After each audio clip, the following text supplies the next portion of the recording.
नमस्कार मंडळी, तुमचं पुन्हा एकदा स्वागत आहे शुभांगी ब्लॉग या चॅनलमध्ये. तुम्ही जर आपल्या चॅनलला सबस्क्राईब केलेलं नसेल ना, तर पहिले सबस्क्राईब करून घ्या. आज एकटीच होते जेवायला म्हणून मग मी छान अशी चमचमीत वांग्याचं भरीत बनवणार होते.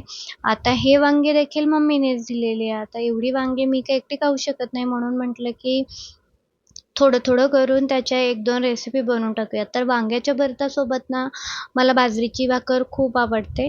त्यामुळं मग एकटीसाठी छान अशी एक भाकर बनवून घेतली आणि भाकर झाल्यानंतरच मला वांग्याचं भरीत देखील बनवायचं होतं. त्यासाठी कांदा वगैरे कापून ठेवलेला आणि एका साईडला मी वांगे ऑलरेडी परतत ठेवलेले.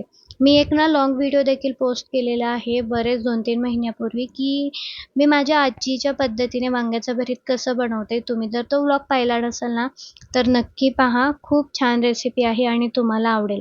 जर तुम्ही माझा कालचा व्लॉग पाहिला असेल ना, तर तुम्हाला कळालं असेल, की काल मी छान अशा पालकच्या पुऱ्या बनवलेल्या आणि कोथिंबिरीच्या वड्या देखील बनवून ठेवलेल्या. पण काल माझं काय एवढं खाणं झालं नाही.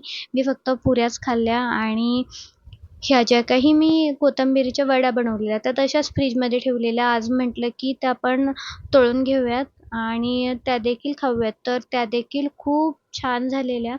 तुम्हाला हवं तर ना तुम्ही कढईत देखील ना तळून घेऊ शकता. पण तव्यावर देखील ना खूप छान अशा मस्त कडक क्रिस्पी आपण परतू शकतो. त्यानंतर मस्त असं कोथिंबिरीच्या वड्या, वांग्याचं भरीत आणि मस्त अशी बाजरीची भाकर असं काही आज मी जेवण केलं. धुलीवंदन जरी असलं तरी मी काही जास्त कलर वगैरे खेळले नाही.